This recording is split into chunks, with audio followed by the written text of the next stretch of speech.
Protesters in cities and towns across Ethiopia's Amhara region have rallied in support of their local forces for 5 days in a row. They want the federal government to abandon its plans to integrate their regional fighters into the national military or police.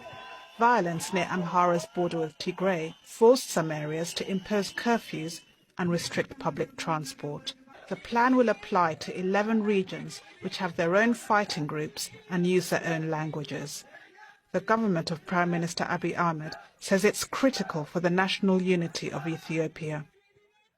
But it's not been well received in Amhara, whose regional forces supported the federal army in its 2-year conflict with rebels in Tigray that began in 2020. Since then, Amhara leaders have accused the federal government of ignoring attacks on ethnic Amharas living in the neighboring Oromia region. They fear dissolving their regional forces will leave them vulnerable to further attacks and prevent them from defending themselves. Barbara Angopa, Al Jazeera. Live now to Charlotte, North Carolina, Tewodros Turfy, who is chairman of the Amhara Association of America. Good to have you with us, sir. Why is there so much anger and frustration in Amhara over what the federal government wants to do here?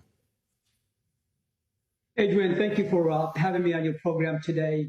It's very simple. At the beginning of April, the regime of Prime Minister Abiy Ahmed Ali and the Oromo ruling branch of the Prosperity Party began a new wave of attacks against the Amhara people to dissolve the Amhara Regional Special Forces, which are critical to maintaining peace and security in the Amhara region.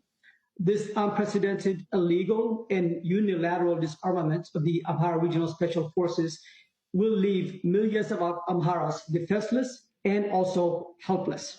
Why can't... This is very important here. Yeah, but why can't the Amhara Special Forces, if they're absorbed into a national army, still protect Amhara as part of Ethiopia's national army?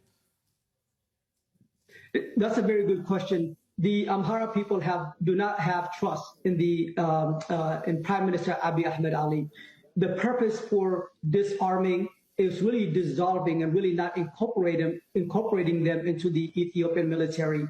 It is really to disarm and dissolve. And the purpose behind it is to render Amhara people defenseless again and also allow the re-annexation of ancestral Amhara lands back into the TPLF. That is why many Amharas across the region have been protesting, millions, for the past 4 days. And unfortunately, and one thing also that is clear is that the Amhara region has the power within the constitution to also establish regional forces.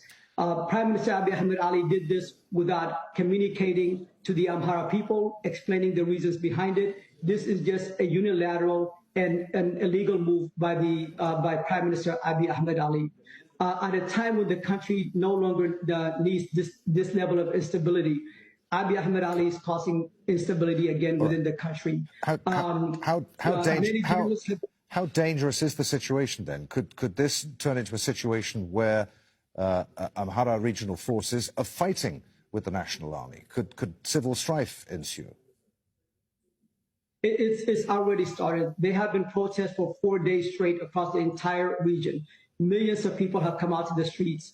The Ethiopian military has opened live fire against peaceful protesters. There have been reports of clashes in North Wollo and also in the central part of the country. We're concerned that the situation is going to get out of hand.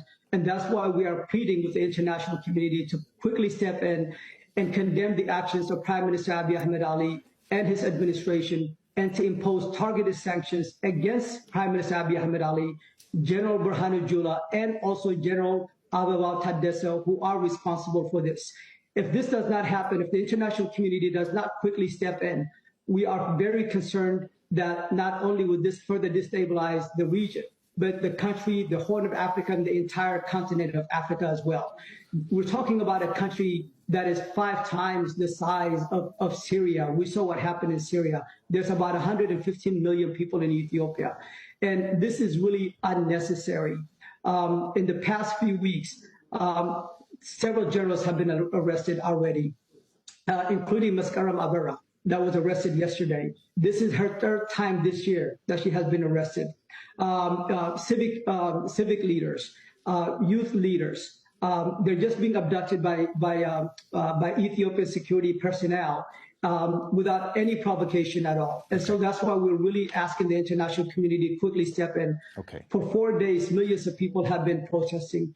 In addition to what's happening within the Amhara region, the Prime Minister Abiy Ahmed Ali's regime has been demolishing the homes of Amaras in Addis Ababa, in the capital itself.